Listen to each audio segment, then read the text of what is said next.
नमस्कार साथियों, स्वागत करता हूं आप सभी का यूपी एग्जाम्स अभिनय मैथ्स में। मैं अभिषेक उर्फ आपके प्यारा भूटानी सर आपके साथ रोज उपस्थित होता हूं हिंदी वाली क्लास को लेकर के। आज फिर से मैं आपके सामने उपस्थित हूं अपनी हिंदी की ही क्लास को आगे बढ़ाने के लिए। जो हिंदी की तैयारी है आपकी, उसको अब बच्चे बेहतर से बेहतरीन बनाने के लिए हम लोग आज फिर से उपस्थित हुए हैं आपके आगे। बढ़िया से आप सभी को क्लास में बने रहना है अंत तक, और क्लास को शेयर जरूर कर देना अपने मित्रों को, क्योंकि जब तक आप शेयर नहीं करते ना तो वो फील नहीं आता है बढ़िया तरीके से कि आप भी हमें सपोर्ट कर रहे हैं। हमें पता है कि आप लोग जो भी क्लास में सपोर्ट तो बहुत कर ही रहे हैं, पर चाहते हैं कि आप इसको स्प्रेड भी करें यदि आपको क्लास पसंद आती है तो। क्लियर? तो आगे बढ़ते हैं बच्चे, बढ़िया तरीके से प्रश्नों को आगे बढ़ाते हैं। 3 टॉपिक आज मैंने मुख्य टॉपिक लिए हैं। आज 3 मुख्य टॉपिक लिए हैं, जिसमें से एक टॉपिक आपका होगा विशेषण और विशेष्य का, दूसरा टॉपिक आपका है वाक्यांश के लिए एक शब्द, और तीसरा टॉपिक आपका हो जाता है विलोम शब्दों का। तो इन 3 टॉपिकों पर आपके आज प्रश्न होंगे, चाहे वाक्यांश के लिए एक शब्द की बात करें, या फिर हम आपसे विशेषण विशेष्य की बात करें, या विलोम शब्दों की बात करें। तो इस प्रकार से आपके सामने आज 3 मुख्य टॉपिकों के प्रश्न होंगे। तो बढ़िया से सभी को क्लास में अंत तक बने रहना है और आपको प्रश्नों के जवाब देते रहना है। जरा बताएं, कह रहा है कि मेघनाद इंद्र पर विजय प्राप्त कर चुका था। एक और बात का ध्यान रखना, जब आप इस तरीके से पढ़ते ही हैं तो एक और बात का आपको ध्यान रखना है कि जो मेघनाद है, कई बार आप लोगों से इसकी वर्तनी शुद्धि पूछ देते हैं और मेघनाथ लिखकर आता है। मेघनाथ मेघनाथ करके आप लोगों ने बहुत बार ये शब्द सुना है, लेकिन जब वर्तनी शुद्धि की बात आती है तो आपको ध्यान रखना होगा कि वर्तनी शुद्धि में ये गलत होता है, यही सही होता है जो लिखा हुआ है मेघनाद। मेघनाद शब्द सही होता है वर्तनी शुद्धि के अनुसार। मेघ की नाद अर्थात बादलों की नाद, बादलों की ध्वनि। मेघनाद इंद्र पर विजय प्राप्त कर चुका था। तो जो पार्ट यहाँ पर रेखांकित किया गया है वो कह रहा है कि इसके लिए जरा बताएं एक शब्द क्या होगा। इंद्र पर विजय प्राप्त कर चुका, यानी कि जिसने इंद्र पर विजय प्राप्त कर ली हो उसे आप इंद्रराज कहेंगे, या फिर उसको आप इंद्रजीत कहेंगे, या फिर आप उसको इंद्रिय जीत कहेंगे, या शक्रराज कहेंगे। जरा देखो, इंद्रिय जीत का मतलब होता है कि जिसने अपनी इंद्रियों को जीत लिया हो उसे आप इंद्रिय जीत कह सकते हैं। लेकिन क्या कह रहा है कि जिसने मेघनाद पर विजय प्राप्त कर ली, मतलब जिसने इंद्र पर विजय प्राप्त कर ली, उसे आप क्या कहेंगे? इंद्रजीत कहेंगे। ठीक है ना? कई बार आपको विकल्प इंद्रजीत भी मिलता है, तो अगर वो ना हो तो आप इसको लगा देना इंद्रजीत। ठीक है, यानी कि जिसने इंद्र को जीत लिया हो, इंद्र पर जिसने विजय प्राप्त कर ली हो, उसको आप इंद्रजीत कहेंगे। देखिए प्रश्न क्या कह रहा है अगला। नरेंद्र की पत्नी किसी पर पुरुष से प्रेम करती थी, ठीक है, और उसे किसी पर प्रकट ना होने देती थी। देखो, यदि आप में से कोई नरेंद्र है तो इसको व्यक्तिगत नहीं ले लेना है कि अरे गुरुजी तो हमारे बारे में बात कर रहे हैं कि नरेंद्र की पत्नी किसी और पुरुष से प्रेम करती थी। तो भाई, अगर आप में से किसी का नाम नरेंद्र है तो आपको इससे व्यक्तिगत नहीं होना है बिल्कुल भी। ये एक सामान्य सा नाम प्रयोग किया गया है, कोई भी नाम हो सकते हैं भाई साहब, यहाँ पर आप किसी का भी नाम रख दें, ठीक है, कोई आपत्ति नहीं उससे, तो एकदम व्यक्तिगत नहीं हो जाना है ज्यादा। कह रहा है नरेंद्र की पत्नी किसी पर पुरुष से प्रेम करती थी। तो जब कोई स्त्री किसी अन्य पुरुष से प्रेम करती है अपने पति के अलावा, तो उसको क्या कहते हैं जरा बताएं। वह स्त्री जो अपने पति के अलावा किसी अन्य पुरुष से, किसी पर पुरुष से प्रेम करती है, तो उसके लिए जरा बताएं एक शब्द क्या होगा। आपसे अगर कहा जाए कि सर देखो, पर किया हो जाएगा इसका, कि जो है स्त्री जो अपने पति के अलावा अन्य पुरुष से या पर पुरुष से प्रेम करती है उसको परकिया कहते हैं। इसका विलोम भी आपसे पूछा जाता है। तो इसका विलोम कभी आपसे पूछा जाएगा तो आप क्या कह देंगे कि जो विलोम है वो स्वकीया हो जाएगा। स्वकीया का अर्थ क्या हो जाएगा कि वह स्त्री जो सिर्फ अपने ही पति से प्रेम करती है उसको स्वकीया कहते हैं, और वह स्त्री जो किसी अन्य पुरुष से यानी कि अपने पति के अलावा किसी पर पुरुष से प्रेम करती है उसको हम परकिया कहते हैं। तो आंसर क्या हो जाएगा आपका? आंसर हो जाएगा दूसरे का बी। स्वकीया का विलोम क्या हो जाएगा? परकिया हो जाएगा। ठीक, ऐसे ही और ऐसे ही कुछ और शब्द भी आपसे विलोमों में पूछे जाते हैं। जैसे कि अगर आपसे कहा जाए कि औरत शब्द का विलोम क्या होगा, तो औरत शब्द का विलोम याद रखना कि जारज होता है। औरस शब्द का अर्थ होता है कि विवाहिता स्त्री से जो पुत्र उत्पन्न होता है उसको औरस कहा जाएगा।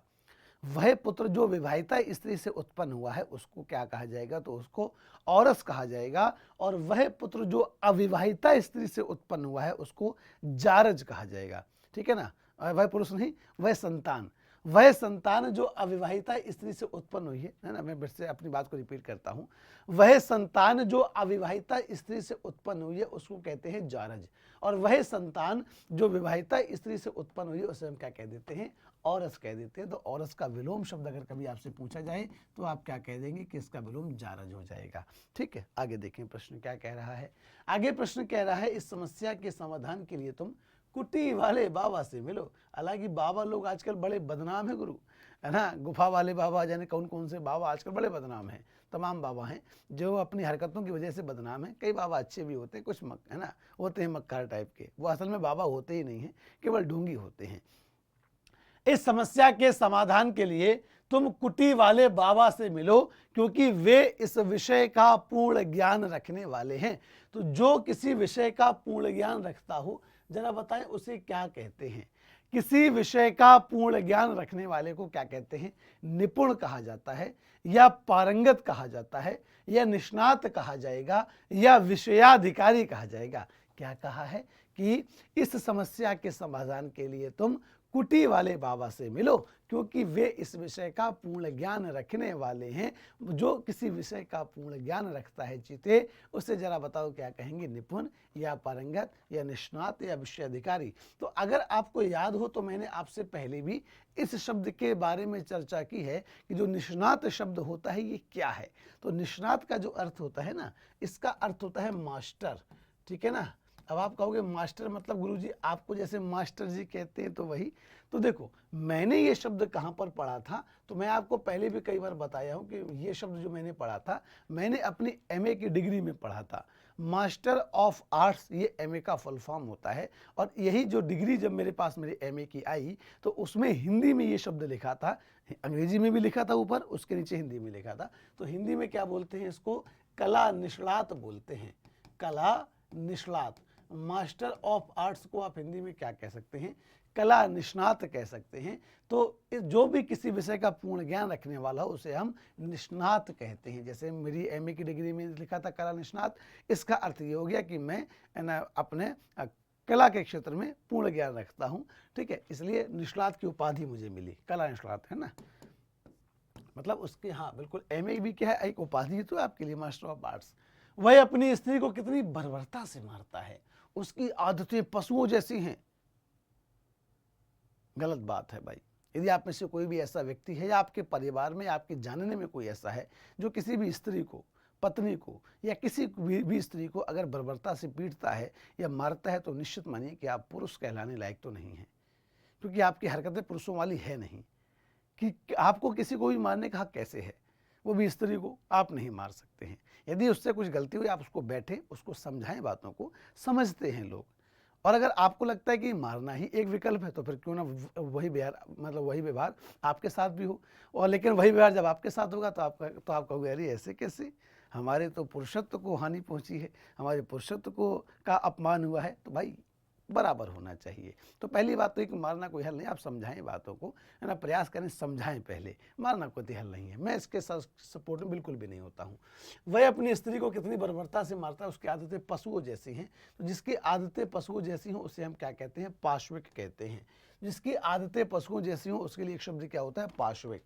शब्द तो होता है पशु, और पशु शब्द में जब आप एक प्रत्यय लगाएंगे तो यहाँ का जो ऊ का स्वर है ये तो हट जाएगा, ऊ का स्वर आपका जो हट जाएगा, पा का स्वर आपका क्या हो जाएगा, दीर्घ हो जाएगा। तो शब्द आपका क्या बन जाएगा, पार्श्विक हो जाएगा।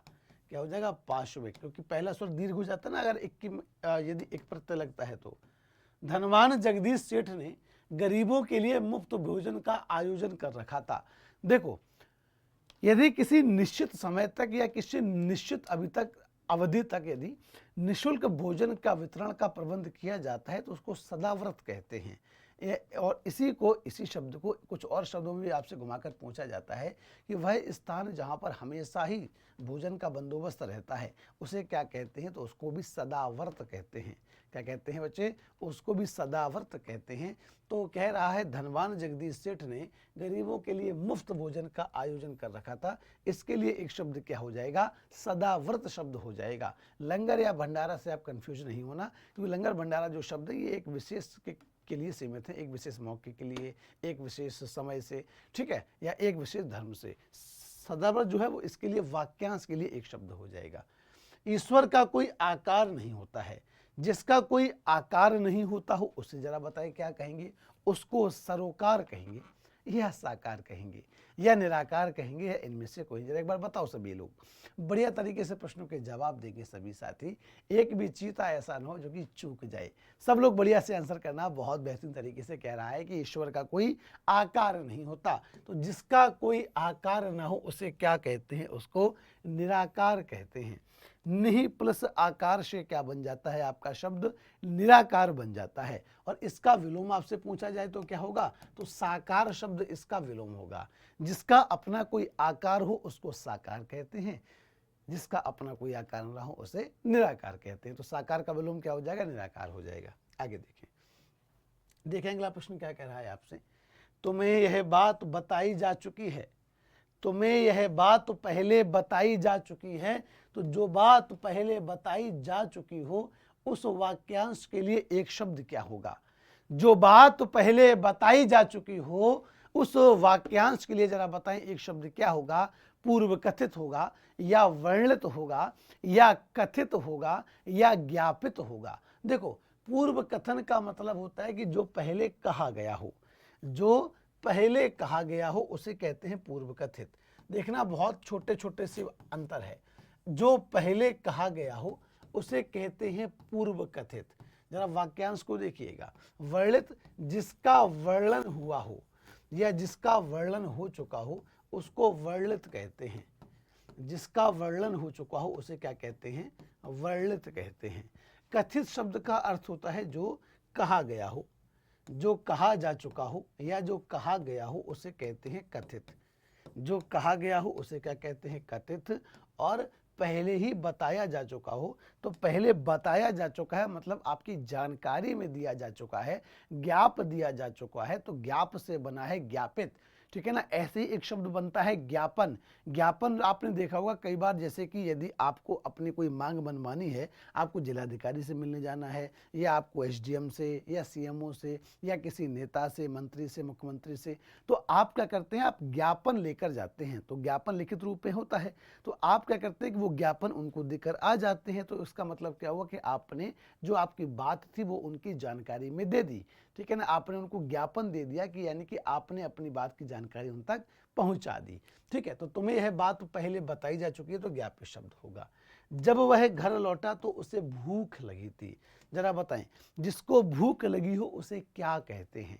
जरा बताएं, उसको भोजान्वेक्षी कहेंगे, या उसको भोजेच्छु कहेंगे, या उसको भूखा कहेंगे, या उसे बुभुक्षुत कहेंगे? जरा बताएं, बुभुक्षित कहेंगे, या भूखा कहेंगे, या भोजेच्छु कहेंगे, या भोजान्वेक्षी कहेंगे? क्लास को शेयर करोगे? पक्का ईमानदारी से कर दो शेयर। एक बार सब्सक्राइब जरूर कर लेना, है ना? जरूर सर, है ना? और लाइक भी कर दो सभी लोग। जब वह घर लौटा तो उसे भूख लगी थी। तो जिसको भूख लगी हो उसे हम क्या कहते हैं? बुभुक्षित कहते हैं। बुभुक्षा शब्द से बना है। बुभुक्षा शब्द का अर्थ क्या होता है? तो बुभुक्षा शब्द का अर्थ होता है खाने की इच्छा। खाने की या भूख की इच्छा जरा बताएं क्या कहलाती है? तो कई बार आपको मिलेगा खाने की इच्छा, कहीं कहीं पर आपको मिलेगा भूख की इच्छा, होगा उसके लिए शब्द क्या? बुभुक्षा। और अगर कह दे बुभुक्षु, तो बुभुक्षु का अर्थ होता है खाने का इच्छुक, खाने का या भूख का इच्छुक। ठीक है, या इच्छा रखने वाला। तो यहाँ पर भी आंसर आपका क्या हो जाएगा? बुभुक्षित हो जाएगा। बुभुक्षा से बना है बुभुक्षित। तो जब वह घर लौटा तो उसे भूख लगी थी। जिसको भूख लगी उसे क्या कहते हैं? बुभुक्षित कहते हैं। आगे देखें प्रश्न क्या है। बहुत अच्छे अच्छे प्रश्न आपके सामने आ जाने वाले हैं, ध्यान रखना। बहुत अच्छे अच्छे और कायदे के प्रश्न आपके सामने आ जाने वाले हैं, इसलिए धैर्य से रुकना है पूरी क्लास में, अंत तक शेयर करना है मित्रों को। आलसी शब्द का विलोम आपसे पूछा है, क्या होगा? अब देखो यहाँ पर जो भी शब्द आ गए है ना, जिसमें आगे आपको लिखा नहीं है कि क्या करना है, तो वहां पर मैं आपको अभी से ही बता देता हूं कि सभी शब्दों में आपको क्या करना है? विलोम निकालना है। आलसी शब्द का विलोम आपको बताना है क्या होगा? समर्थ होगा क्या? तो नहीं, समर्थ का विलोम असमर्थ होगा। सक्षम होगा क्या? नहीं, सक्षम का विलोम जो है वो असक्षम होगा।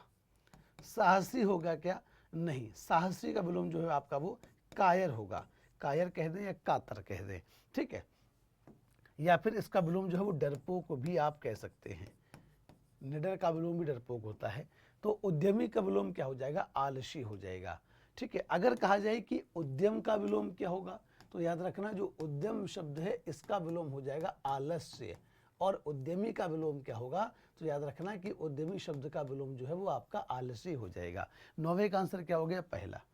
आगे का प्रश्न कह रहा है कि 10वां प्रश्न आपसे कि करुण शब्द का विलोम जरा बताएं क्या होगा, निर्दय या निष्ठुर या निठुर या कठोर। कोमल का विलोम पहले कर लेते हैं। कोमल का विलोम क्या होता है, तो कठोर होता है।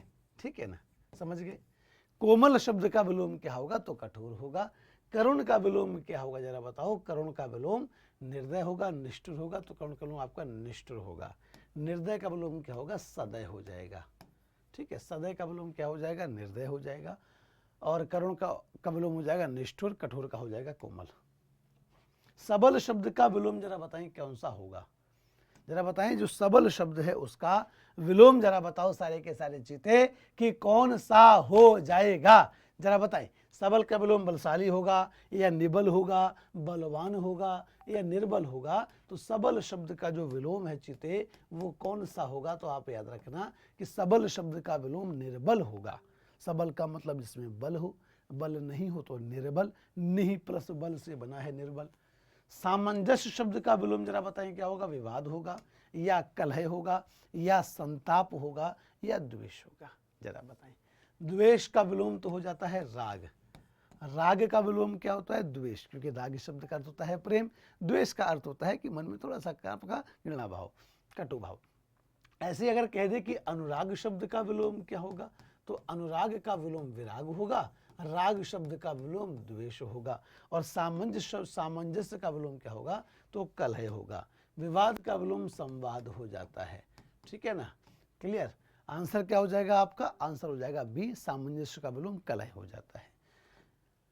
ऋणात्मक शब्द का विलोम तो आप सभी को ही पता होगा, धनात्मक होगा, ऋणात्मक होगा, मानात्मक होगा या अनात्मक होगा। तो ऋणात्मक का विलोम धनात्मक, ऋण शब्द का विलोम धन होता है, तो ऋणात्मक का विलोम क्या हो जाएगा चीते, तो ऋणात्मक शब्द का विलोम आपका धनात्मक हो जाएगा। 14वें का आंसर ए, 14वें का आंसर क्या हो जाएगा ए।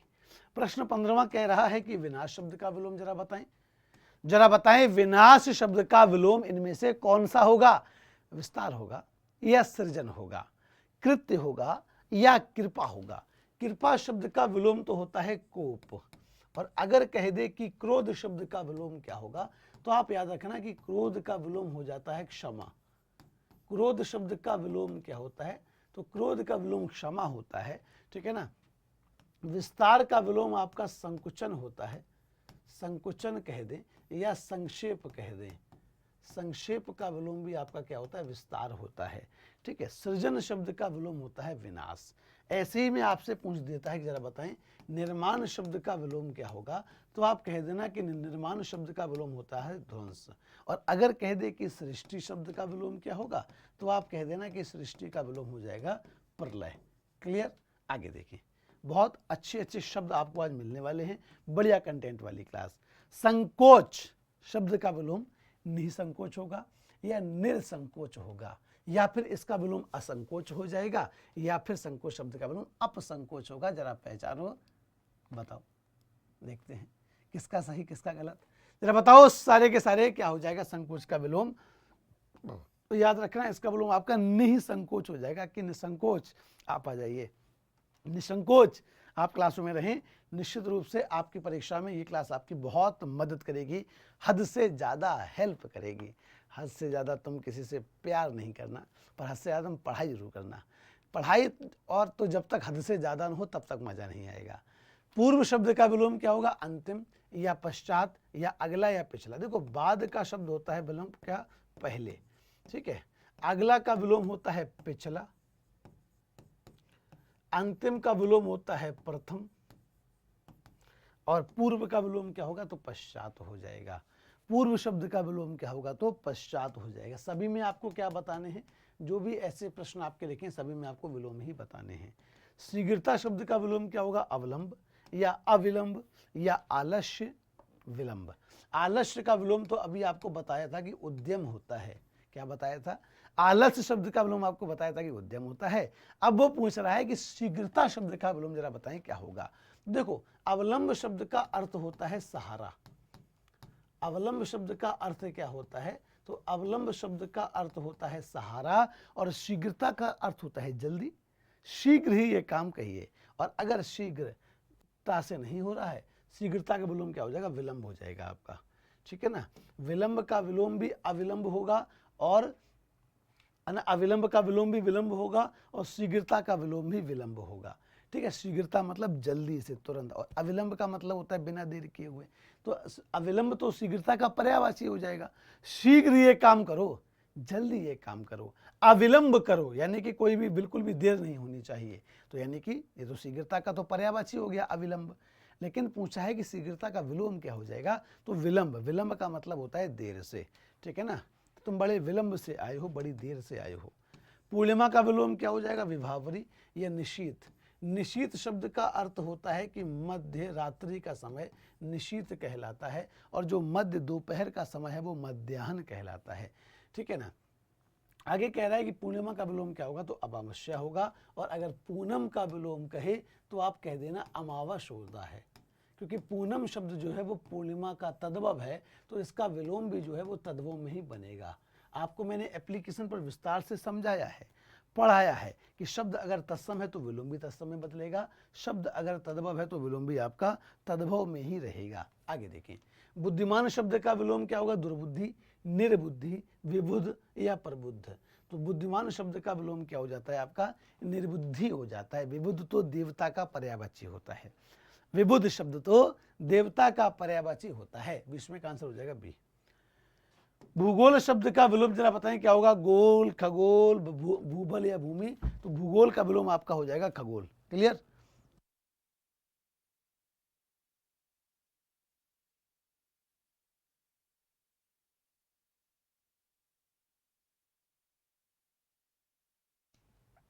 आगे देखें क्या कह रहा है। अनुराग शब्द का विलोम क्या होगा? अराग या वैराग्य या विराग या वीतराग। आपको अभी समझाया था दोस्त, विस्तार से पढ़ाया था, अच्छे से समझाया था कि अनुराग शब्द का विलोम क्या होगा। ये कहा था मैंने आपसे कि अगर राग का विलोम पूछे तो द्वेष कह देना, और अगर अनुराग का विलोम पूछे तो विराग कह देना। तो अनुराग का विलोम क्या होगा? विराग होगा, वैराग्य नहीं होगा।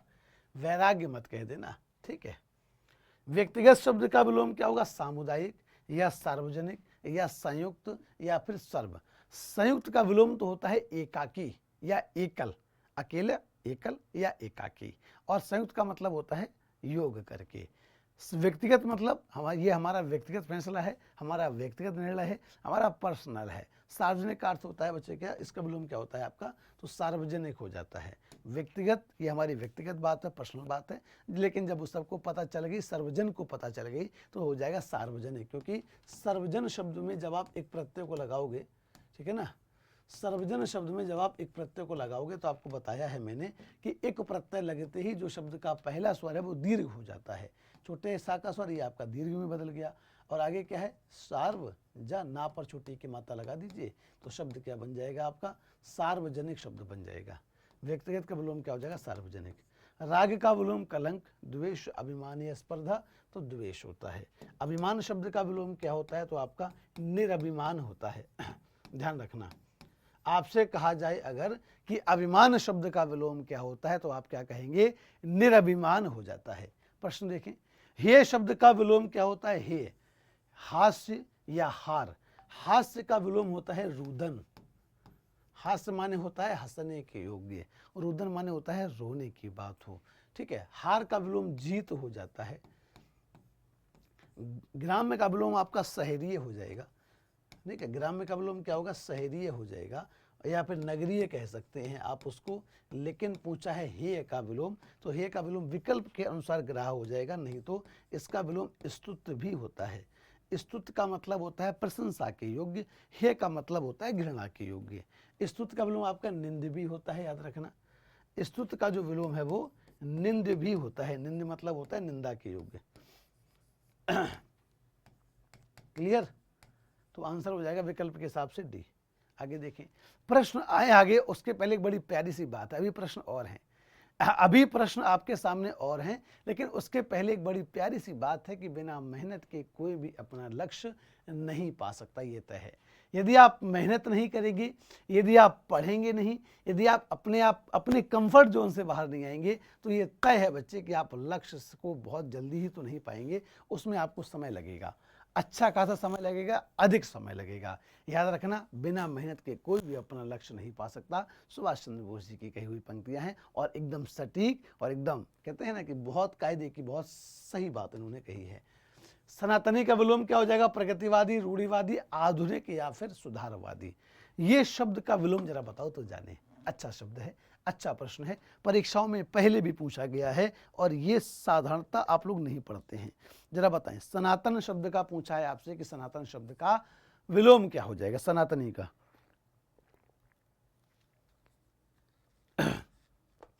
सनातनी शब्द का अर्थ होता है जो पूर्व से चला आ रहा हो, जो पहले से चला आ रहा हो। और इसका विलोम क्या हो जाएगा? आपका प्रगतिवादी हो जाएगा, प्रगतिवादी हो जाएगा सनातनी का विलोम। न्यून का विलोम क्या होगा? जरा बताएं, अधिक या कम या ज्यादा या बहुत। देखो कम का विलोम तो होता है ज्यादा, ठीक है, कि कम ज्यादा तो लगा रहता है, कहते हो ना कई बार कि ये ठीक है, थोड़ा बहुत तो कम ज्यादा लगा रहता है, तो कम का विलोम क्या होता है? ज्यादा, ठीक है। अब थोड़ा का विलोम होता है बहुत, कि यार मतलब थोड़ा बहुत तो चलता है, कहते हो ना कई बार कि थोड़ा बहुत तो चलता है, तो थोड़ा का विलोम क्या होगा? बहुत।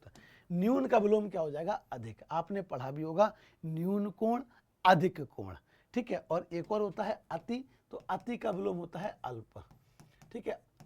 अति कह दें या बहु कह दें, अतिसंख्यक या बहुसंख्यक, इसका विलोम हो जाता है अल्पसंख्यक। बचपन में पढ़ा होगा न्यून कोण और अधिक कोण, मैथ में अभी भी पढ़ते होंगे। शीर्ष शब्द का विलोम क्या होगा? तल होगा या निम्न होगा, पद होगा या पतित होगा। निम्न का विलोम तो उच्च हो जाएगा या ऊपरी हो जाएगा, ऊपरी लिखित, निम्नलिखित। और शीर्ष का विलोम क्या होगा? तो तल होगा, ठीक है ना, क्लियर। शीर्ष का विलोम क्या होगा? तो आप क्या कहेंगे? शीर्ष शब्द का विलोम जो है वो तल हो जाएगा। आगे देखिए, देखो जरा फिर से आगे वाक्यांश के लिए एक शब्द, यह ऐसी वस्तु है जिसकी कामना की जा सके, जिसकी कामना की जा सके। जरा बताएं उसके लिए एक शब्द क्या होता है? अभीष्ट या मनोवांछित या कामनीय या स्पर्णी। अब जरा देखो, ये प्रश्न भी बहुत जबरदस्त प्रश्न है, बेहतरीन प्रश्न को मैं कराता हूं रोज दोपहर को 2 बजे वाली क्लास में, कंटेंट वाली क्लास में। अगर आपने इस क्लास को नहीं ज्वाइन किया अभी तक 2 बजे वाली क्लास को, तो आपको मैं सलाह दूंगा कि उस क्लास को जरूर ज्वाइन करें आप सब, बहुत काम की क्लास है आपके लिए। ऐसी वस्तु जिसकी कामना की जा सके उसे क्या कहते हैं? अभीष्ट या मनोवांछित, कमनीय, स्पृहनीय। देखो स्पृहा शब्द जो है ये कामना शब्द का पर्यायवाची ही होता है। स्पृहा कहें या कामना कहें या लालसा कहें या अभिलाषा कहें, आकांक्षा कहें, आकांक्षा कहें, अभिलाषा कहें या आकांक्षा कहें, ठीक है, अभिलाषा कहें या आकांक्षा कहें, ये सभी शब्द आपके कैसे हैं? तो ये शब्द आपके सभी शब्द स्पृहा या कामना के पर्यायवाची ही। लेकिन जब आपसे कहा जाए कि इन चारों में से एक चुनना है आपको, बैठ तो सारे सकते हैं, सारे के सारे सही हो सकते हैं, लेकिन बेस्ट में से बेस्ट जब आपको चुनना हो तो स्मरणीय कह देंगे। ये एकदम शुद्ध तत्सम शब्द है, तो आपका आंसर स्मरणीय हो जाएगा। ये नहीं होता तो आप इसको भी प्रायोरिटी दे सकते, इसको आप दूसरे नंबर पर रख सकते थे, ठीक है ना। लेकिन इस विकल्प के हिसाब से स्मरणीय सबसे अधिक सही जवाब होगा। ऐसा कई बार होता है कि एक प्रश्न के जवाब एक से अधिक होते हैं, लेकिन आपको वहां पर बेस्ट चुनना होता है, तो उस तरीके से आपका ये जवाब सही हो जाएगा। क्लियर? चलो आगे देखो, इसके विषय में हम सभी पर्याप्त सुन रखा है, इसके विषय में हम सभी ने पर्याप्त सुन रखा है। तो जिसके बारे में आपने पर्याप्त सुन रखा हो, जरा बताओ उसके लिए एक शब्द क्या होता है? पर्याप्त सुन रखा है उसके लिए जरा बताएं एक शब्द क्या होता है? श्रुतवा होता है, परिश्रुत होता है, परिशोधित होता है या प्राकथन होता है? जरा बताएं। देखो प्राकथन, देखो प्राक प्लस कथन, प्राकथन का मतलब होता है वह कथन जो पहले कहा गया हो, है ना। जैसे आपने कोई पुस्तक देखी होगी, कोई किताब जब आप देखते हैं उसके सबसे शुरुआत में प्राकथन लिखा होता है। जब भी आपने कोई किताब देखी हो कभी, तो आपने गौर किया होगा कि आपको वहाँ पर सबसे पहले प्राकथन लिखा होता है या फिर आमुख लिखा होता है, ठीक है। मुझे एक किताब यहाँ पर रखी मिली है, पर यहाँ पर आमुख शब्द लिखा है, उस पर प्राकथन नहीं लिखा है, लेकिन आप याद रखें प्राकथन शब्द भी सबसे पहले ही लिखा होता है। जैसे कि किताब के फ्रंट पेज पे जो आपका ऐसे लिखा होता है ना, उसको बोलते हैं क्या बच्चे? है ना, आमुख कह दें या प्राकथन कह दें, तो आंसर क्या हो जाएगा आपका, प्राकथन यहाँ पर हो जाएगा। सॉरी, है ना, प्राकथन तो ये होगा, लेकिन पूछा है जिसको पर्याप्त सुन रखा हो उसे परिश्रुत कहते हैं। परिश्रुत कहते हैं इसके बारे में पर्याप्त सुन रखा हो। मेरा मित्र देवेंद्र बाएं हाथ से सदा है। बाएं हाथ से सदा है का मतलब होता है जो व्यक्ति बाएं हाथ से भी काम कर लेता हो उसको सब्यसाची कहते हैं। अर्जुन का पर्यायवाची था सब्यसाची। अर्जुन बाएं हाथ से भी काम कर लेते थे, अर्जुन को बाएं हाथ से भी तीर चलाना आता था, इसीलिए अर्जुन को सब्यसाची भी कहा जाता है। तो मेरा मित्र देवेंद्र बाएं हाथ से सदा है, यानी कि सब्यसाची। वाम मार्गी, बाएं, है ना, बायां मार्ग, बाएं मार्ग वाला, बाएं मार्गी जो बाएं मार्ग पर चलता है वो वाम मार्गी। ठीक है, जैसे आपका ये दक्षिणपंथी और वामपंथी शब्द भी आपने सुना होगा, तो दायां और बायां वहां से भी आप ले सकते हैं। आगे कह रहा है कि जरा बताएं, अमित और उसका मित्र कमल एक ही उम्र के हैं। अमित और उसका मित्र कमल एक ही उम्र के हैं, तो जो एक ही उम्र के होते हैं उन्हें क्या कहते हैं? वह भाई जिसका जन्म एक ही मां के गर्भ से हुआ हो, जिसका जन्म समान मां के गर्भ से या एक ही मां के गर्भ से हुआ हो, समान या एक ही मां के गर्भ से हुआ हो, उसे कहते हैं सहोदर। जैसे कि जो आपका सगा भाई है उसका जन्म और आपका जन्म, दोनों का जन्म एक ही मां के गर्भ से हुआ है, तो आप दोनों सहोदर हुए। एक ही मां के गर्भ से हुआ हो तो उसे क्या कहते हैं? उसे सहोदर कहते हैं। तो आप दोनों क्या हुए? सहोदर हुए। अगर आपके जो भी चाचा ताऊ के जो भाई हैं, जैसे आपके जो चाचा ताऊ वगैरह के जो भाई हैं तो वो भी आपके भाई ही, पर उनका जन्म अन्य माँ के गर्भ से हुआ है, आपकी चाची से, आपकी ताई जी से, तो आंसर क्या हो जाएगा? आप जैसे सहोदर का विलोम क्या हो जाएगा? अन्य उदर। वह भाई जिसका जन्म किसी अन्य माँ के गर्भ से हुआ हो, अन्य उदर से हुआ हो, अन्य उदर माने होता है पेट। अमित और उसका मित्र एक ही उम्र के हैं, तो जो एक ही उम्र के होते हैं उसको समवयस्क कहते हैं, ध्यान रखना। क्लियर? 32वें का आंसर हो जाएगा सी।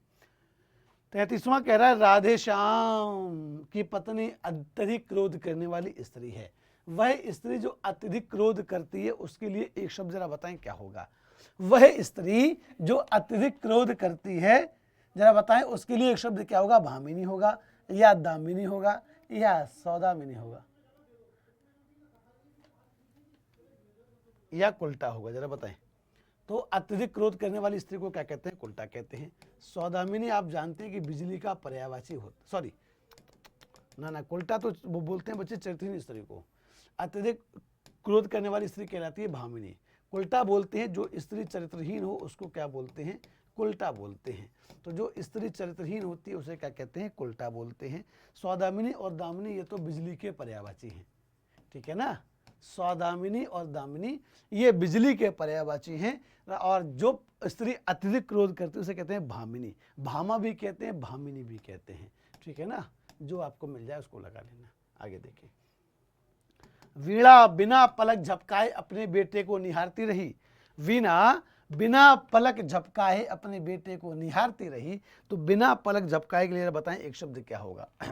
जरा बताएं, बिना पलक झपकाए के लिए एक शब्द क्या होगा? निस्तेज होगा या फिर अप्रमेय होगा या एकाग्रचित होगा या अपलक हो जाएगा? जरा बताएं। वीणा बिना पलक झपकाए अपने बेटे को निहारती रही, जरा बताओ। तो निस्तेज जो है वो तो आपका ओजस्वी का विलोम होता है। ओजस्वी कहे या फिर आपका, ठीक है ना, ओजस्वी कहे या फिर आपका ओजपूर्ण कहे, उसका विलोम क्या होता है? निस्तेज, ठीक है ना। ठीक है, वो ओजस्वी कहे या फिर तेजस्वी भी कह सकते हैं।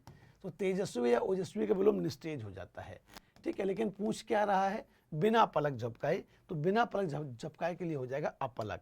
अगर ये नहीं होता तो याद रखना निर्निमेष भी कहते हैं बिना पलक झपकाए, ये ना हो तो अनिमेष भी कहते हैं। तो अनिमेष कहें, निर्निमेष कहें और अपलक कहें, इन तीनों का अर्थ होता है बिना पलक झपकाए। आप कहो गुरुजी मान लो तीनों आ गए, तो आप ये भी तो कह सकते हैं गुरुजी मान लो तीनों के तीनों आ गए तो हम क्या करेंगे? तो आप इसको पहली प्रायोरिटी देंगे, ठीक है ना। ध्यान रखना, सबसे पहले ढूंढेंगे किसको? निर्निमेष को। अप्रमेय क्या बच्चे किसे कहते हैं? तो जिसे प्रमाण से सिद्ध नहीं किया जा सके, जिसे प्रमाण से सिद्ध नहीं किया जा सके उसे क्या कहते हैं? अप्रमेय कहते हैं। जिसे प्रमाण से सिद्ध नहीं किया जा सके उसे क्या कहते हैं? उसे अप्रमेय कहते हैं। जिसे प्रमाण से सिद्ध नहीं किया जा सके उसे अपन में एकाग्र चित्त का है, जिसका चित्त एकाग्र हो, एक ही जगह पर लगा हुआ हो, ठीक है, जिसको आप कंसंट्रेशन बोल देते हैं ना अंग्रेजी में, वो। तो वीणा बिना पलक झपकाए अपने बेटे को निहारती रही, आंसर हो जाएगा डी। इस उपन्यास को छोड़ दो, यह पढ़ने योग्य नहीं है। जो पढ़ने योग्य नहीं है जरा बताएं, उसके लिए एक शब्द क्या होता है? अपठित का अर्थ होता है जिसे पढ़ा ना गया हो, जिसे पढ़ा ना गया हो उसे कहते हैं अपठित। जिसे पढ़ा ना गया हो उसे अपठित कहते हैं। अलेख कहते हैं कि जो लिखा ना गया हो, अलिखित कहते हैं हालांकि उसको। अपठनीय कहते हैं कि जो पढ़ने योग्य ना हो उसे अपठनीय कहते हैं। इसका विलोम हो जाता है पठनीय, ठीक है। विलोम क्या हो जाएगा? पठनीय, कि जो पढ़ने योग्य हो उसे पठनीय, जो पढ़ने योग्य ना हो वो अपठनीय। अपठित मतलब जो पढ़ा ना गया हो वो अपठित, जो पढ़ा गया हो उसे कहते हैं पठित, ठीक है। मनीष सबका प्रिय इसलिए था क्योंकि उसका आचरण अच्छा था। तो जिसका आचरण अच्छा हो जरा बताएं, उसके लिए एक शब्द क्या होता है? जिसका आचरण अच्छा हो, जैसे कि तुम सब में से भी कई सारे ऐसे होंगे जिनका आचरण बहुत अच्छा है, कई ऐसे भी जिनका आचरण क्या ही कहें, है ना। क्लास के कमेंट में आके उनकी तुम कभी बातें पढ़ लो तो तुमको शर्म आ जाए। कई लोग ऐसे भी होते हैं, उनको शर्म नहीं आती कि सामने टीचर पढ़ा रहे हैं और कमेंट में क्या कहा जाए क्या ना कहा जाए।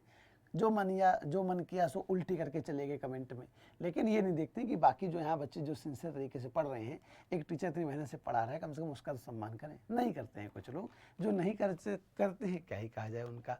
लेकिन जो अच्छे, जिनका आचरण अच्छा होता है, व्यवहार अच्छा होता है, उसको सदाचारी कहते हैं, ठीक है ना। सत्य प्लस आचार शब्द से बना है आपका सदाचार। जैसे आपने व्यंजन संधि पढ़ी होगी, एप्लीकेशन पर जो बच्चे पढ़ रहे हैं मुझसे, उन्हें तो पता है, मैंने व्यंजन संधि में बताया है कि अगर प्लस के पहले वर्ग का पहला वर्ण हो, बाद में सघोष हो, तो पहला वर्ण अपने ही वर्ग के तीसरे में बदल जाता है। ता का तीसरा दा होता है, और जब इस दा में बड़े आ का स्वर मिलेगा तो बड़े आ की मात्रा लग जाएगी, यहाँ पर शब्द हो जाएगा सदाचार। और इसी में जब बड़े ई का प्रत्यय लगाकर जब उसको विशेषण बनाएंगे तो शब्द क्या बन जाएगा? सदाचारी बन जाएगा। स्वेच्छाचारी कहते हैं जो अपनी इच्छा से ही सब कुछ करता हो, उसको स्वेच्छाचारी कहते हैं। पुण्यात्मा मतलब पुण्यात्मा। पश्चिम सूर्यास्त का स्थान है। सूर्यास्त के स्थान के लिए एक शब्द क्या होता है? पश्चिमांचल, अस्ताचल, सूर्यास्ताचल या सूर्यास्त स्थान, जरा बताएं। सूर्यास्त का स्थान, उसके लिए जरा बताएं एक शब्द क्या होता है? सूर्यास्ताचल कहते हैं, या सूर्यास्त स्थान कहते हैं, या पश्चिमांचल कहते हैं, या फिर उसको अस्ताचल कहते हैं बच्चा। तो वह पर्वत जिसके पीछे सूर्य अस्त होता है, अस्त माने होता है डूबना, और अचल का अर्थ होता है पर्वत। अचल शब्द का अर्थ क्या होता है? पर्वत। तो वह पर्वत जिसके पीछे सूर्य अस्त होता है क्या कहलाता है? अस्ताचल। वह पर्वत जिसके पीछे सूर्य अस्त होता है, वह पर्वत जिसके पीछे सूर्य अस्त होता है, अस्ताचल कहलाता है, ठीक है ना। क्या कहलाता है बच्चा? अस्ताचल कहलाता है। और जिस पर्वत के पीछे सूर्य उदय होता है उसको उदयाचल कहते हैं। तो अस्ताचल का विलोम क्या हो जाएगा? उदयाचल हो जाएगा। बाकी के जो शब्द हैं वो सटीक नहीं है। निष्पाप एवं कलंक रहित होने पर भी रवि ने अपनी पत्नी को घर से निकाल दिया। जरा बताएं, जो कलंक रहित हो उसके लिए एक शब्द क्या होगा? जरा बताएं। जो कलंक रहित हो उसके लिए एक शब्द क्या होगा? पतित होगा। पतित का मतलब होता है गिरा हुआ, ठीक है ना। जरा बताओ, पवित्र या निष्प्राय या निष्कलंक? तो निष्कलंक हो जाएगा, कलंक रहित। विभीषण ने रावण को समझाया कि दूत होने के कारण हनुमान का वध करना अनुचित होगा। हनुमान दूत बनकर गए थे, है ना, लंका में राम का संदेश लेकर माँ सीता तक पहुंचाने, कि माँ सीता को ये मेरी मुद्रिका देना, तो वो पहचान जाएंगी कि तुमको मैंने भेजा है, ठीक है ना। तुम्हें कोई अनजान नहीं समझेगा, है ना। वहाँ पर जो सीता है वो पहचान जाएंगी कि तुमको मैंने भेजा, राम ने भेजा है। तो उन्होंने दी जाके मुद्रिका बढ़िया तरीके से, तो वो पहचान गई कि आपको राम ने भेजा है। तो इन्होंने भी इधर से बोल दिया कि यार उनको जाके संदेश देना कि मैं सकुशल हूँ, पर जल्दी ही मुझे लेने के लिए आ जाएं। तो हनुमान ने सोचा जब यहाँ तक आई हैं, इतना जब तामझाम मैंने किया ही है, तो एक मिल लेते हैं रावण से भी। जानबूझ के उन्होंने फिर ये सब ना मुद्रिका लेने के बाद उत्पात मचाया, सब पेड़ पौधे तोड़ दिए, फलवल खा लिए बुरी तरीके से। पहुंच गई खबर राजा साहब तक, लंका के राजा लंकाधिराज तक। बुला लिया हनुमान को कि आओ महाराज, आओ चचा, ठीक है, तुमको देखें। तो हनुमान, उनको क्या पता था हनुमान कौन है। हनुमान चले गए, और फिर हनुमान के बारे में आपको पता ही है, पूंछ में आग लगा दी, लगवा दी कि भैया ताकि इनका नुकसान हो जाए। पर हनुमान की पूंछ में लगन ना पाई आग, लंका सगरी जल गई, गए निशाचर भाग। यह जरा देखो, तो विभीषण ने समझाया कि इनको मत मारो, इनका वध मत करो, क्योंकि ये दूत हैं, तो दूत का वध नहीं किया जाता है। तो जिसका वध, जो वध के योग्य ना हो उसको अवध्य कहते हैं। क्षम्य का अर्थ होता है जो क्षमा के योग्य हो, उसको क्षम्य कहते हैं। अभय का अर्थ होता है जिसे भय ना हो, जिसे भय ना हो उसे कहते हैं अभय। और है ना, और अमर का मतलब तो आप जानते ही हैं, जो ना मरे उसे अमर कहते हैं। आंसर हो जाएगा डी, है ना। अवध्य का विलोम वध्य हो जाएगा। कई लोग आए थे, इसमें कई कौन सा विशेषण है जरा बताएं।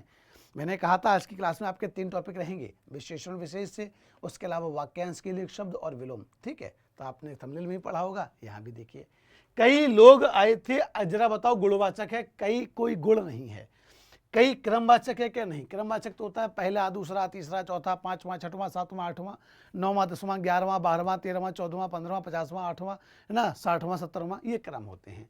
निश्चित संख्या है कि कितने लोग आए थे? नहीं, हमें नहीं पता कि कितने लोग आए थे, लेकिन अगर हम चाहें तो गिन सकते हैं, यानी कि है तो संख्यावाचक, लेकिन संख्या नहीं पता। कई लोग आए थे तो अन्य संख्यावाचक। और मैं अगर कह देता कि 10 लोग आए थे तो हो जाता निश्चित संख्यावाचक, ठीक है। और कई लोग आए थे तो अनिश्चित संख्यावाचक। इतिहास शब्द से जरा बताएं विशेषण क्या बनेगा? इतिहास से विशेषण जरा बताएं कौन सा बनेगा? इतिहास शब्द से कौन सा विशेषण बनेगा जरा बताएं। इतिहासी बनेगा या फिर आपका ऐतिहासिक बनेगा, ऐतिहासिक बनेगा या ऐतिहासिक? पढ़े होगे मन से तो याद होगा कि इतिहास शब्द में अगर एक प्रत्यय लगाते हैं तो ये एक प्रत्यय का नियम होता है कि जो पहला स्वर है वो आपका बदल जाता है। अगर ई का है तो वो स्वर बदल जाता है आई में। खूब अच्छे से बताया है। इतिहास लिखा, सा पर ई की मात्रा लगाई तो क्या हो जाएगा? सिक हो जाएगा।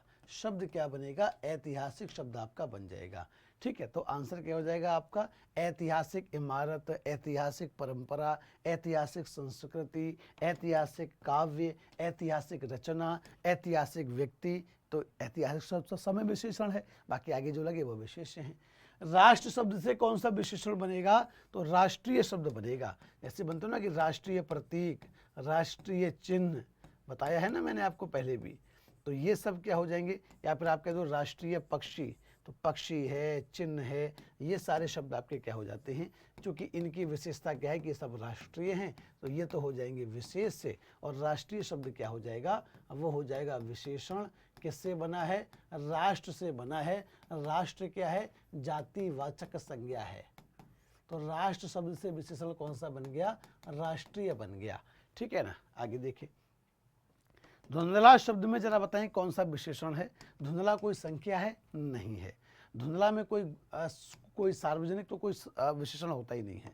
धुंधला कोई सर्वनाम भी नहीं है, गुणवाचक। जैसे कह दो ये कि धुंधला चित्र है, चित्र कैसा है? धुंधला है, तो चित्र हो जाएगा विशेष्य और धुंधला हो जाएगा विशेषण।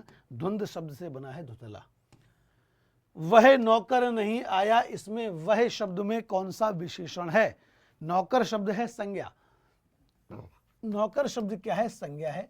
कौन सी संज्ञा है? तो जातिवाचक संज्ञा है। बच्चे, जब भी किसी संज्ञा से पहले कोई सर्वनाम आ जाए, ठीक है। अब इसमें जो वह शब्द है ये तो सर्वनाम है, वह शब्द है ये तो सर्वनाम है, परंतु चूंकि ये संज्ञा से पहले आया है और संज्ञा से पहले आकर संज्ञा की विशेषता बताने का कार्य कर रहा है, तो फिर ये सार्वनामिक विशेषण बन जाएगा। फिर इसको सर्वनाम नहीं कहेंगे, सार्वनामिक विशेषण कहेंगे, ठीक है ना। कौन सा नौकर नहीं आया? वह नौकर नहीं आया, ठीक है ना। याद रखना, सार्वनामिक विशेषण के 4 भेद होते हैं। सर्वनाम तो 6 होते हैं, तो सर्वनाम 6 शब्दों में से पुरुषवाचक सर्वनाम हटा दो और निजवाचक सर्वनाम हटा दो, बाकी जो 4 सर्वनाम बचे वो सार्वनामिक विशेषण के भेद होते हैं, ठीक है। जैसे कौन कौन से? आपका प्रश्नवाचक है ना, उसके अलावा आपका है ना प्रश्नवाचक हो गया, निश्चयवाचक हो गया, अनिश्चयवाचक हो गया, संबंधवाचक हो गया। ये चारों आपके सार्वनामिक विशेषण के भी भेद होते हैं, ठीक है। अगला प्रश्न आपसे कह रहा है कि चौथाई शब्द में जरा बताएं कौन सा विशेषण होगा?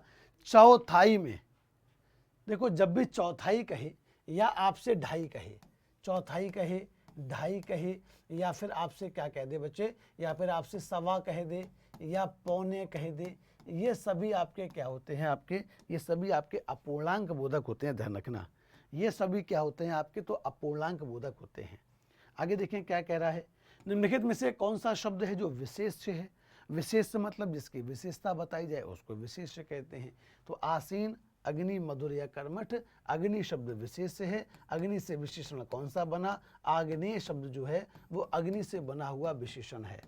जो आग्नेय शब्द है ये विशेषण है जो कि अग्नि से बना है, ध्यान रखना, ठीक है ना। आग्नेय शब्द जो है वो अग्नि से बना हुआ विशेषण है। ठंडा पानी ठंड पैदा करता है, इसमें विशेष पहचानिए। ठंडा पानी ठंड पैदा करता है, इसमें विशेष पहचानना है। कई लोग तो ठंडा कहेंगे, कई लोग को कहते हैं ठंड होगा गुरु जी, कई कह देंगे पानी या कई कह देंगे पैदा। देखो पानी शब्द की विशेषता क्या है कि पानी ठंडा है, तो पानी शब्द हो जाएगा विशेष से। ठंडा शब्द क्या हो जाएगा, ये हो जाएगा विशेषण। कौन सा विशेषण, गुणवाचक विशेषण। पानी ठंडा है, स्पर्श बोधक होगा। गुणवाचक का भी भेद पूछे कौन सा होगा, तो स्पर्श बोधक पूछा है। विशेष बताइए, तो पानी की विशेषता बताई गई है, तो पानी शब्द क्या हो जाएगा विशेष से। ठंड शब्द क्या हो जाएगा भाववाचक संज्ञा। विशेषण शब्द की पहचान करें, बनारसी या भारतवर्ष या बाजारू या खेती। विशेषण कहा है आपसे, विशेषण पहचाने, कौन सा शब्द हो जाएगा जो कि विशेषण होगा। तो कहते हो ना खई के पान बनारस वाला, बनारसी पान, बनारसी पान, बनारसी साड़ी, बनारसी बोली, बनारसी, है ना, बनारसी, और क्या जरा बताओ, तो बनारसी घाट। तो ये सभी जो शब्द हैं ये सभी क्या हैं, ये सभी विशेष से हैं क्योंकि इनकी विशेषता बताई गई है। बनारसी शब्द क्या हो जाएगा, ये आपका विशेषण हो जाएगा। कौन सा विशेषण, गुणवाचक। गुणवाचक का भी कौन सा भेद, स्थान बोधक, ठीक है, क्योंकि बनारस क्या है, एक स्थान है। यह चांदी खोटी सी दिखती है, इसमें खोटी सी में कौन सा विशेषण है, खोटी कोई संख्या तो होती नहीं है, तो संख्यावाचक नहीं होगा। खोटी शब्द जो है आपका, ये कोई नापतोल की बात तो है नहीं, तो परिमाणवाचक भी नहीं होगा। खोटी शब्द पूर्णांक भी नहीं है, खोटी क्या है, गुणवाचक है।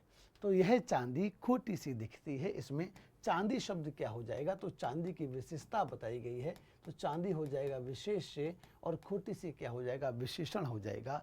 कौन सा विशेषण हो जाएगा, गुणवाचक, ठीक है ना। सभी साथी ध्यान देंगे, सभी प्यारे प्यारे चीते, कि अभी आपकी परीक्षाओं में यूपी जीके का सेक्शन बहुत ज़्यादा बढ़ता जा रहा है, चाहे वो आपकी यूपी बीएड की परीक्षा हो, एंट्रेंस की, या आपके यूपी ट्रिपल वीडियो का री एग्ज़ाम हो, या फिर आपका मेरे बच्चे, या फिर यूपी पीसीएस हो, या फिर यूपी एसआई हो, यूपी कांस्टेबल हो, सभी में यूपी जीके का पोर्शन अच्छा खासा आता है ना। यूपी से संबंधित परीक्षाएं बहुत, यूपी संबंधित प्रश्न बहुत पूछे जाते हैं। तो उनके लिए देखो आपके लिए सूर्य सर एक बेहतरीन बैच लाए हैं। देखो सबसे खासियत देखो, पहली बात, सबसे बड़ी बात क्या, सारी क्लासेस लाइव, बड़ी बात होती है। आप टीचर से इंटरेक्शन कर सकते हैं, बात कर सकते हैं, अपने प्रश्न पूछ सकते हैं। प्रत्येक क्लास की जब आपको पीडीएफ मिलेगी तो आपको रिवीजन आपका आसानी से हो जाएगा, आप रिवीजन कर सकते हैं। बाइलिंगुअल क्लास का लाभ ये होता है कि कोई टर्म अगर आपको हिंदी में समझ में नहीं आया तो आपने उसको अंग्रेजी में देख लिया, अगर आपको अंग्रेजी माध्यम से मान लो अंग्रेजी में समझ तो आपने उसको हिंदी में देख लिया, आपको चीज़ें समझ में आ जाती हैं। डाउट सेशन से ये होता है कि मान लीजिए आपने क्लास की पीडीएफ से भी पढ़ा, आपने प्रैक्टिस सेट भी लगाया, फिर भी कोई मन में सवाल रह गया, कोई कंसेप्ट समझ में नहीं आया, तो बीच बीच में आपके लिए डाउट सेशन रहेंगे जहाँ पर आप अपने प्रश्नों को पूछ सकते हैं। रिकॉर्डेड वीडियो का मतलब ये होता है कि जब लाइव क्लास आपकी समाप्त हो गई, आपसे वो क्लास किसी वजह से मिस हो जाए तो आप उस क्लास को बाद में देख सकते हैं रिकॉर्डेड फॉर्म में, ठीक है। तो ये क्लास आपके लिए सेव होती रहेगी, आप उसको बाद में भी देख सकते हैं। 125 प्लस घंटे की लाइव क्लास के द्वारा आपके लगभग सारा का सारा सिलेबस थ्योरी वाइज में कवर हो जाएगा। 5 मई से इसमें एडमिशन स्टार्ट हो चुके हैं ऑलरेडी। कोर्स की फीस है मात्र 290 रुपये, ठीक है। आप इस बैच को कहाँ से ले सकते हैं, तो एप्लीकेशन से ले सकते हैं। एप्लीकेशन का नाम है अभिनय मैथ्स, ठीक है। सुयश सर के द्वारा ये वाली क्लास आपकी कराई जाएंगी। इसकी जो वैलिडिटी है वो आपकी 1 साल की रहेगी, मतलब यदि आप इस बैच के साथ जुड़ते हैं 1 साल तक ये बैच आपके पास बना रहेगा एप्लीकेशन पर। आप जितनी बार चाहें इन क्लासेस को देख सकते हैं। ऐसे ही आपका रीजनिंग स्पेशल का बैच है, जो रीजनिंग स्पेशल का बैच है आपका, इसमें भी आपको देखो सभी क्लासेस लाइव मिलेगी। लाभ अभी आपको बताए मैंने, बाइलिंगुअल क्लास भी रहेगी, डाउट सेशंस रहेंगे, प्रत्येक क्लास की पीडीएफ रहेगी आपके लिए, रिकॉर्डेड वीडियोस मिलेंगे आपको, 125 प्लस घंटे की लाइव क्लास और रीजनिंग दिव्य पुस्तक आपको यहाँ पर अपने दीपक सर देंगे। रीजनिंग स्पेशल का बैच है, क्लासेस स्टार्ट हो चुकी हैं 20 अप्रैल से। कोर्स की फीस है मात्र 290 रुपये। ये बैच भी आपको अभिनय मैथ्स एप्लीकेशन पर मिलेगा। कोई समस्या है, कोई परेशानी, ये नंबर पर बात कर सकते हैं आप, कभी भी फ़ोन करिए। प्रयास करिए कि ऑफिस टाइम में आप कॉल करेंगे तो आपकी बात का जवाब आपको जल्दी मिलेगा, क्योंकि हम सब भी ऑफिस में रहेंगे, बाकी स्टाफ भी ऑफिस में रहता है, तो तुरंत उसका सोल्यूशन आपके सामने आ जाता है। ठीक है, एप्लीकेशन कौन सा है हमारा, तो अभिनय मैथ्स के नाम से एप्लीकेशन है, जो कि आपको मिल जाएगा प्ले स्टोर पर। ठीक है ना, आई स्टोर पर भी मिल जाएगा और आपको प्ले स्टोर पर भी मिल जाएगा। ठीक है, अभिनय मैथ्स नाम से ऐप है। इसी एप्लीकेशन पर आपको हिंदी स्पेशल का भी एक बैच है, आपको मैं बता दूं यदि आप में से किसी को नहीं पता है तो, एक हिंदी स्पेशल का भी बैच अभी चल रहा है मेघदूतम 2.0 के नाम से। मेघदूतम 2.0 के नाम से बैच चल रहा है मोहित सर का। ठीक है, ये क्लास आपकी मोहित सर के द्वारा हो रही है। इसमें आपको रोज 2 घंटे लाइव क्लास मिलेगी, बाकी सभी क्लासेस लाइव, क्लासेस की पीडीएफ भी आपके लिए रहेगी, रिकॉर्डेड वीडियोस भी उपलब्ध रहेंगे, डाउट सेशंस भी आपके लिए लगाए जाएंगे। और उसके साथ साथ इसको मैं आपको बता दूं 45 दिन में ये कोर्स आपका पूरा करा दिया जाएगा। एक दिन में 2 घंटे क्लास होगी, मतलब 90 घंटे की क्लास आपकी लगभग चलेगी। ठीक है, आपके बीच बीच में टेस्ट भी कराए जाएंगे, और उससे भी बड़ी बात यह है कि आपके लिए बैच 1 साल तक आपके पास बना रहेगा। इसकी जो वैलिडिटी है वो आपकी 1 साल रहेगी। कोई दिक्कत आए, कोई परेशानी है तो ये नंबर आपके पास है। मैं अभिषेक था, है ना, मैं अभिषेक हूँ, मैं अभिषेक ही रहूँगा। आपके प्यारा भूटानी सर हूँ, भूटानी सर था, रहूँगा आपके साथ हमेशा, पहले भी था, अभी भी है, आगे भी रहूँगा। बाकी मिलेंगे आपसे आपके अगली क्लासेस में, अपनी और क्लासेस में। क्लास को लाइक जरूर कर दीजिएगा, रोज़ दोपहर को 2 बजे वाली क्लास को जरूर ज्वाइन करिएगा, जो कि आपकी हिंदी को बेहतर से बेहतरीन बनाएगी। और अभिनय मैथ्स एप्लीकेशन को, यानी कि अगर आपने डाउनलोड नहीं किया तो आप जरूर करें, वहाँ पर आपको ये बैचेस मिल जाएंगे। और अपना ये वाला चैनल यूपी एग्जाम्स अभिनय मैथ सब्सक्राइब कर लीजिएगा। लाइक कर देना क्लास को, शेयर जरूर करना अपने मित्रों को, जो लोग बाद में देखते हैं या जो लाइव क्लास देखते हैं। ऑफलाइन कमेंट में भी अपनी प्यारी प्यारी बातें बताइएगा, अपने शब्द रखिएगा, पढ़कर अच्छा लगता है। बाकी मिलेंगे आपसे अपनी क्लास में, तो टाटा बाय, जय Hind, thank you so much, बेहद शुक्रिया आपका।